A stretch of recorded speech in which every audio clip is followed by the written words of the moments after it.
सबसे पहले तो जो रसोई है जी। उसको जब किचन बना दिया हाँ। तब से शुरू हुआ जिंदगी में सिलसिला किच किच किच किच किच ओ। किच का। ये बात बड़ी सही कही आपने। तब से लोगों को माइग्रेन, तब से घुटनों में पेन, तब से शुगर की बीमारियां, तब से लीवर का फैटी हो जाना, बवासीर का हो जाना, गुर्दे में पथरी, पित्ते में पथरी। आधा तो भारत पित्ता मुक्त हो रहा है। हाँ। मैं आपको बता दूं इतनी बीमारियां हो रही हैं आप सोच नहीं सकते। हुआ क्या, जो खाना बनाने वाली गृहिणी है, हमारी माँ है, हमारी बहन है, हमारी बीवी है, हमारे बच्चे हैं, खाना बनाने वाली को हमने सजा दे दी कैसी कि सजा? वो खड़ी होकर खाना बनाएगी। हाँ। पहले हमारी माँ होती थी, दादी होती थी, जमीन पे होता था। चूल्हा होता था, उसमें लकड़ी लगाई होती थी, एक जना रोटी भी खाता रहता था, लकड़ी को भी सरकाता रहता था, हाँ। और साथ में धनिए पुदीने की चटनी होती थी। आजकल क्या है, सॉस। और उसकी सर खुशबू ही अलग होती थी। आजकल क्या है, सॉस। सॉसेस का जमाना है। और सॉस में क्या है पता ही नहीं। हाँ। चटनी में पता होता था कि धनिया डाला, पुदीना डाला, अदरक डाला, हरी मिर्च डाली है और इसकी स्वाद ही निराली है। तो वो क्या था कि उसको खाने से, एक बात देखो, धनिया, पुदीना और उसके अंदर पिपरामेंट की जो खुशबू वो अलग से, और वो थायराइड की बीमारी की सबसे बड़ी दवा है। अच्छा, वो जो चटनी है धनिया पुदीने की। हाँ, जिनके परिवार में थायराइड की प्रॉब्लम शुरू हो गई है, मैं तो कहता हूँ भैया घर में चटनी खत्म मत होने देना, धनिए और पुदीने की चटनी खत्म मत होने देना। इसके दो फायदे हैं, एक तो आपके थायराइड ग्लैंड को ठीक करती है और पाचन क्रिया को ठीक करती है, जीभ के स्वाद को ठीक करती है। अगर सब्जी कभी अच्छी टेस्टी ना भी बनी हो तब ये उसको सहारा लगा देती है, चटनी से काम चल जाता है। चल जाता है। हाँ। ऐसा है ना जी। बिल्कुल सर। और कई बार रात को आए, बीवी नाराज होकर पड़ी है, रोटी बना के रखी है, सब्जी है नहीं, तो चटनी से खा के आदमी सो जाता है। तो बड़ी चीजें हैं इसकी। चटनी पे सर मुझे याद आ रहा है कि एक हमारी तरफ कहा जाता है कि खिचड़ी के हैं चार यार। हाँ, दही, चटनी, घी और अचार। क्या बात है। ठीक है, तो दही वहां पर चटनी को इस स्तर पर रखा गया कि भाई यार खिचड़ी खा रहे हो, जो कि सबसे अच्छी कही जाती है कि भाई पेट खराब है खिचड़ी खा लो, क्या तो चटनी साथ में जरूर खानी है। अरे वाह, ये बात अच्छी कही कि जो सबसे बेहतरीन चीज़ है अपनी रसोई की ये होनी चाहिए। अब रसोई थी नीचे, मैं पूरी करता हूँ बात। जी बिल्कुल। बर्तन हुआ करते थे या तो मिट्टी के या पीतल के या कांसे के। बिल्कुल। ये 2-3 बर्तन हुआ करते थे। मुझे याद है मेरे घर में जब पहली बार चीनी के कप आए, वो 2.5 रुपये का कप था, 15 रुपये के 6 आए थे उस दिन। एक जमाने में बोन चाइना बहुत फेमस था। बोन चाइना तो बहुत बात की बात है। जो मैं कह रहा हूँ वो चीनी मिट्टी जो आजकल फड़ियों पे बिकती है, बिल्कुल। वो जब कप आए तो इतने फेमस हुए, लोगों ने अपने घर में जो बर्तन थे छोड़ दिए, तो उसकी जगह फिर आ गया कुकर सीटी मारने के लिए। कुकर ने वो मिट्टी की हांडी छिड़वा दी साग बनाने की। अब साग बनता था, क्योंकि मैं पंजाब से हूँ, मुझे पता है ये डिश पक्की होती थी। हाथ एक बार बनाया, महीना महीना चलता था। बिल्कुल। उसके ऊपर मक्की की रोटी के ऊपर ऐसे बटर डाल के पूरा घोल घोल के खाते थे। तो शायद वही खाया हुआ हमारे काम आता है आज। आज के बच्चों को पता ही नहीं।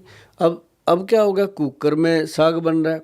अब कुकर सीटी बजाता है और उसके अंदर जो भाव है वो धातु का आता है। जी। आता है नहीं आता। बिल्कुल। अब आप कहते हो कि मैं ना तांबे के लोटे में पानी रख के पीता हूँ। क्यों? क्योंकि आपको तांबे का भाव चाहिए। भाव चाहिए। तो उसमें आपको वो एल्युमिनियम का भाव आएगा। तो एल्युमिनियम जो है वो हमारी हड्डियों को गलाता है। अच्छा। स्लो पॉइजन है। और तो आजकल तो रसोई में ज्यादातर जो बर्तन होते हैं वो एल्युमिनियम के ही रहते हैं। आप कभी एल्युमिनियम का वीडियो उठाना, हमारे भाई साहब राजीव दीक्षित जी का, हम उनका बहुत आदर करते हैं। उन्होंने बहुत ऐसी चीज़ें कही हैं जो बिल्कुल सही हैं।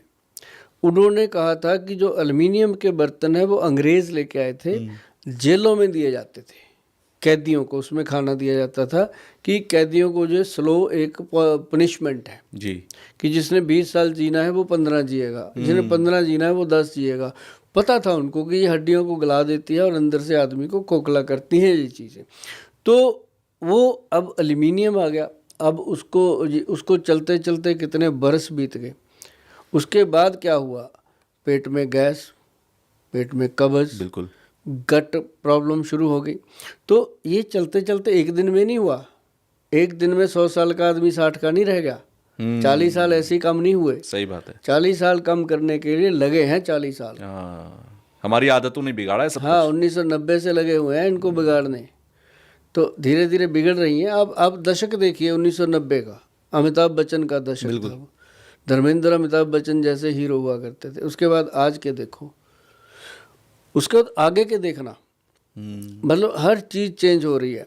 और बात क्या है कि जब से हमने अपनी रसोई को किचन बनाया, अपने घर की गृहिणी को सजा दे दी खड़े होके खाना बनाने की, उसको किचन जो बना के दी वो स्टैंडिंग बना के दी जी, उसके अंदर मॉड्यूलर कर दिया, ये बाहर निकालो ऐसे, ताकि उसको मेहनत भी ना करनी पड़े, कुंडा कब्जा उसका हिले ही ना।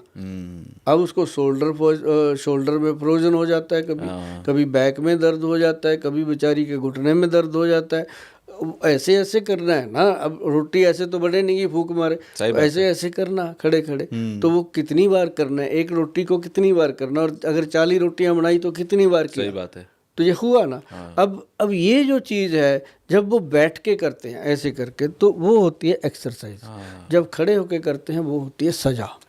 सही पोस्चर ही नहीं है, घुटने झूल रहे हैं ना, झूल रहा है बॉडी, झूल रही है, वो वहाँ पे वो प्रेशर आ रहा है। जब बैठ के कर रहे हैं बॉडी तो झूल नहीं रही, उल्टा एक्सरसाइज हो रही है। तो वो चीज़ थी हमारे बुजुर्गों ने। हमने क्या किया, रसोई को बना दिया किचन। अब किचन से रसोई बनाना बहुत मुश्किल हो गया।